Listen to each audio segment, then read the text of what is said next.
दिल्ली के नामी प्राइवेट स्कूलों से लोग नाम कटवा कर प्राइवेट स्कूलों से सरकारी स्कूलों में दाखिला। मैं एक क्लास में गया, मैंने बच्चों से पूछा आप में से कौन कौन बच्चा प्राइवेट स्कूल से नाम कटा के आया है। 7-8 बच्चों ने हाथ खड़ा किया। मैंने एक बच्चे से पूछा कौन से स्कूल में पढ़ते थे, कौन से प्राइवेट स्कूल में पढ़ते थे। कहता है सेंट कोलंबस दिल्ली का सबसे बड़ा प्राइवेट स्कूल है। लाइन साथियों, हम क्यों कहना चाहते हैं आपसे कि आप आम आदमी पार्टी को वोट दीजिए। हम बताना चाहते हैं आम आदमी पार्टी वह पार्टी है जो आपके बच्चों के भविष्य को बनाना चाहती है, बना रही है। प्रमाण देखिए, भारत के सबसे नामी प्राइवेट स्कूलों से बच्चे नाम कटाकर सरकारी स्कूल दिल्ली में प्रवेश कर रहे हैं। बीजेपी कांग्रेस आपके बच्चों को क्यों नहीं कहती हम शिक्षा अच्छी देंगे? क्योंकि आपके बच्चा पढ़ लिख जाएंगे तो आगे चलकर आपके बच्चों का भविष्य बन जाएगा और इनकी झूठी राजनीति खत्म होगी। देखिए आम आदमी पार्टी किस प्रकार से आपके बच्चों की पढ़ाई को इस प्रकार से बना रही है कि सरकारी स्कूल में प्राइवेट स्कूल वो भी। आप सब लोगों को मेरा नमस्कार। आज का दिन भारत के इतिहास में एक तरह से भारतीय जनतंत्र के लिए काला दिन साबित हुआ। आज संसद के अंदर दिल्ली के लोगों को गुलाम बनाने वाला बिल पास कर दिया गया। ये बिल दिल्ली के लोगों को बेबस बना देता है, असहाय बनाता है, लाचार बनाता है, गुलाम बनाता है। जब हम आजाद नहीं हुए थे 1935 में, अंग्रेजों ने एक कानून बनाया था। उस कानून का नाम था गवर्नमेंट ऑफ इंडिया एक्ट। उस कानून में अंग्रेजों ने ये लिखा था कि भारत में चुनाव तो होंगे, लेकिन जो सरकार चुनी जाएगी उसको कोई काम करने की पावर नहीं होगी, काम करने की शक्तियां नहीं होंगी। जब हमारा देश आजाद हुआ तो हमने संविधान बनाया और संविधान में हमने लिखा कि चुनाव होंगे, लोग अपनी सरकार चुनेंगे और जो सरकार चुनेंगे उस सरकार को लोगों के लिए काम करने की सारी शक्तियां होंगी। आज आजादी के 75 साल के बाद प्रधानमंत्री मोदी जी ने दिल्ली के लोगों की आजादी छीन ली। उन्होंने 1935 वाला अंग्रेजों का कानून बनाया है कि दिल्ली के लोग चुनाव तो होंगे, दिल्ली के लोग अपनी सरकार तो चुनेंगे, लेकिन उस सरकार को काम करने की कोई भी शक्ति नहीं होगी। ये कानून आज हमारे देश की संसद ने पास किया है। दिल्ली के लोगों की वोट की अब कोई कीमत नहीं बची है। अब सरकार बनाई, उस सरकार की कोई शक्ति नहीं है। सुप्रीम कोर्ट ने एक आदेश दिया था, 11 मई को सुप्रीम कोर्ट ने आदेश दिया था। सुप्रीम कोर्ट ने क्या कहा? सुप्रीम कोर्ट ने कहा भारत एक जनतंत्र है।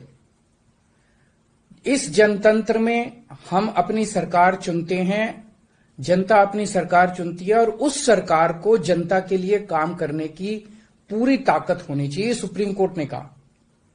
प्रधानमंत्री जी ने एक ही हफ्ते के, सुप्रीम कोर्ट का जैसे आदेश आया, एक हफ्ते के बाद उसको सुप्रीम कोर्ट के आदेश को पलट दिया और उसके खिलाफ एक अध्यादेश लेके आए। और आज हमारे देश की संसद ने उस अध्यादेश को इस देश का कानून बना दिया कि अब दिल्ली के लोगों की चुनी हुई सरकार को काम करने की कोई ताकत नहीं होगी। अब इस कानून में लिखा है कि दिल्ली के लोग जो मर्जी सरकार बनाएं, लेकिन उस सरकार को चलाएंगे एलजी साहब और मोदी जी, सीधे सीधे वही लोग चलाएंगे इस सरकार को। तो इससे साफ जाहिर है कि प्रधानमंत्री मोदी जी कह रहे हैं कि मैं सुप्रीम कोर्ट को भी नहीं मानता। जिस देश के प्रधानमंत्री उस देश की सर्वोच्च अदालत को नहीं मानते, उस देश का क्या भविष्य हो सकता है? सीधे सीधे वो कह रहे हैं सुप्रीम कोर्ट जो मर्जी आदेश पास करे, अगर मुझे सुप्रीम कोर्ट का आदेश पसंद नहीं आया तो मैं उसके खिलाफ कानून बना के सुप्रीम कोर्ट के आदेश को पलट दूंगा। इतना अहंकार हो गया इन लोगों को। इन लोगों ने देखा कि दिल्ली में आम आदमी पार्टी को हराना बहुत मुश्किल है। पिछले 4 चुनाव सीधे सीधे 2013 में, 2015 में, 2020 में और उसके बाद एमसीडी का चुनाव, सीधे सीधे 4 चुनाव बीजेपी आम आदमी पार्टी से दिल्ली में हार गई। दिल्ली के अंदर 25 साल से ज्यादा हो गए, अब बीजेपी की सरकार नहीं बनी है। 25 साल से इनको वनवास दिल्ली के लोगों ने दिया हुआ है। तो इनको लगा कि आम आदमी पार्टी को हराना मुश्किल है, तो इन्होंने चोर दरवाजे से, पीछे से चोर दरवाजे से इन्होंने दिल्ली की सत्ता को हथियाने की कोशिश की है। दिल्ली के लोगों ने एक बार आम आदमी पार्टी को 70 में से 67 सीट दी और 3 सीट बीजेपी को दी। दूसरी बार 70 में से 62 सीट दी और 8 सीट बीजेपी को दी। तो एक तरह से दिल्ली की जनता ने चिल्ला चिल्ला के बीजेपी को कहा है कि दिल्ली के अंदर दखलंदाजी मत करना। प्रधानमंत्री जी को साफ साफ शब्दों में दिल्ली के लोगों ने कहा, 7 सीट उनको नेशनल चुनाव में 7 सीट दी और दिल्ली के चुनाव में 3 सीट दी। तो मोदी जी को साफ साफ दिल्ली की जनता ने कहा कि दिल्ली के काम में दखलंदाजी मत करना, आप देश संभालो। लेकिन मोदी जी कहते हैं मैं जनता की बात नहीं मानता। इतना अहंकार हो गया, ना जनता को की बात मानते, ना सुप्रीम कोर्ट की बात मानते। और आपको पता है इस कानून में क्या लिखा है, जो कानून आज पास किया है? इस कानून में लिखा है कि दिल्ली के ऊपर से नीचे A category, B category, C category, D category, जितने दिल्ली सरकार के कर्मचारी हैं, उन सारे कर्मचारियों को के बारे में सारी पॉलिसी केंद्र सरकार बनाएगी। उनकी ट्रांसफर पॉलिसी, कौन अधिकारी, कौन चपरासी क्या काम करेगा, ये देश के प्रधानमंत्री बैठ के दिल्ली सरकार का कौन सा चपरासी क्या काम करेगा, कौन सा चपरासी फाइल उठाएगा, कौन सा चपरासी चाय पिलाएगा, कौन सा चपरासी खाना, ये काम रहेगा प्रधानमंत्री जी को। इसके लिए प्रधानमंत्री बनाया था देश का कि आप दिल्ली के चपरासियों की ट्रांसफर पॉलिसी बनाओगे बैठ के प्रधानमंत्री बनके। आप केंद्र चलाओ ना, आप दिल्ली के अंदर क्यों दखलंदाजी कर रहे हो? आपको क्या लगता है ऐसा क्यों कर रहे हैं? वो ऐसा इसलिए कर रहे हैं क्योंकि पिछले 7-8 साल में बिना किसी पावर के भी हम लोगों ने जो काम किए हैं, हमने इतने शानदार स्कूल बनाए, इतने शानदार अस्पताल बनाए, 24 घंटे बिजली कर दी, बिजली फ्री कर दी, पानी घर घर पहुंचा रहे हैं, सड़कें बनाई, इतने सारे काम हम लोगों ने कर दिए। इनसे वो काम नहीं हो रहे। 30-30 साल से गुजरात के अंदर इनकी सरकार है, बेड़ा गर्क है गुजरात का। हरियाणा के अंदर इनकी सरकार बनी, हरियाणा में बेड़ा गर्क है इनका। मणिपुर के अंदर बीजेपी की सरकार है, मणिपुर को जला दिया इन लोगों ने। इसलिए केजरीवाल के साथ कंपटीशन नहीं कर सकते, काम में कंपटीशन नहीं कर सकते, हमारे जैसे काम नहीं कर सकते, आम आदमी पार्टी के जैसे काम नहीं कर सकते। इसलिए केजरीवाल को काम करने से रोको, किसी भी तरह से केजरीवाल को काम करने से रोको, बस ये इनका मकसद है। मैं सुन रहा था अमित शाह जी को, वहां पे संसद में भाषण दे रहे थे, कहते हैं झगड़ते बहुत हैं ये लोग, झगड़ते बहुत हैं ये लोग। मैं स्कूल बनाता हूं, ये मेरे को स्कूल नहीं बना देते। फिर मैं जब इनसे कहता हूं मेरे को स्कूल बना देने दो, तो कहते झगड़ता बहुत है केजरीवाल। मैं मोहल्ला क्लिनिक बनाता हूं, मेरे मोहल्ला क्लिनिक तोड़वा दिए इन लोगों ने। फिर कहते हैं केजरीवाल झगड़ता बहुत है, मैं इनको कहता हूं मेरे को मोहल्ला क्लिनिक बनाने दो। मैं अस्पताल में दवाइयां फ्री करता हूं, कहते हैं दवाइयां फ्री क्यों करता है। मैं बिजली फ्री करता हूं, कहते हैं केजरीवाल फ्री भी दे रहा है, फ्री की रेवड़ियां दे रहा है, कहते हैं झगड़ते बहुत हैं। मैं जो भी करता हूं, चाहे झगड़ता हूं चाहे जो भी करता हूं, दिल्ली के लोगों को पसंद हूं।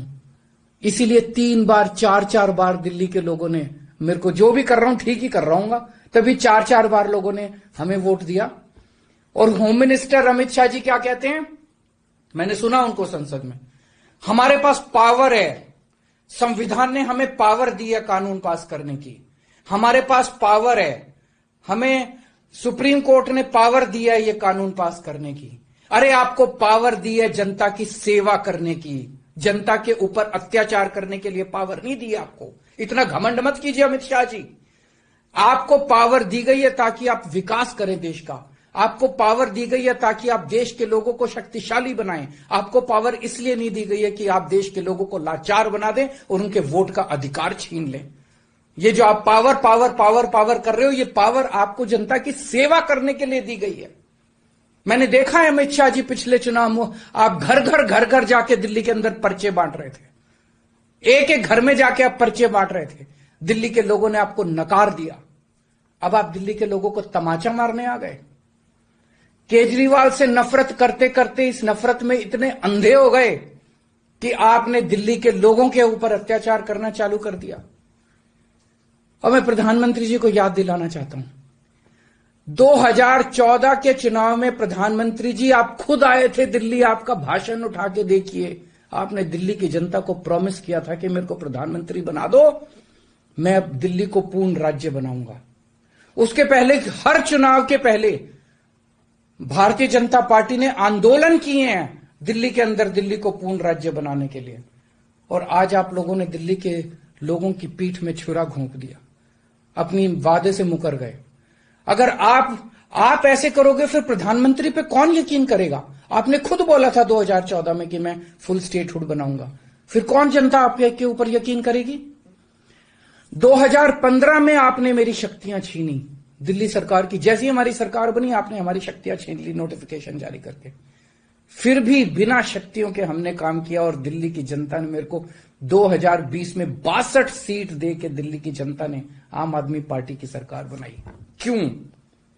क्योंकि मैं दिल्ली का बेटा हूं और आप दिल्ली के नेता बनना चाहते हो। दिल्ली के लोगों को अपना बेटा पसंद है और दिल्ली के लोगों को आप जैसे नेता नहीं चाहिए। हम दिल्ली वाले दिल्ली से बहुत प्यार करते हैं और हम जानते हैं कि बीजेपी दिल्ली के लोगों से नफरत करती है, दिल्ली वालों से नफरत करती है। इस बार दिल्ली के लोग बीजेपी को एक भी सीट नहीं देंगे, लोकसभा में एक भी सीट नहीं देंगे। इस पूरे संघर्ष के अंदर बहुत सारी पार्टियों ने, बहुत सारे नेताओं ने दिल्ली के लोगों का साथ दिया। उन सब नेताओं को और उन सब पार्टियों को मैं तहे दिल से दिल्ली के 2 करोड़ लोगों की तरफ से शुक्रिया अदा करता हूं, धन्यवाद बोलता हूं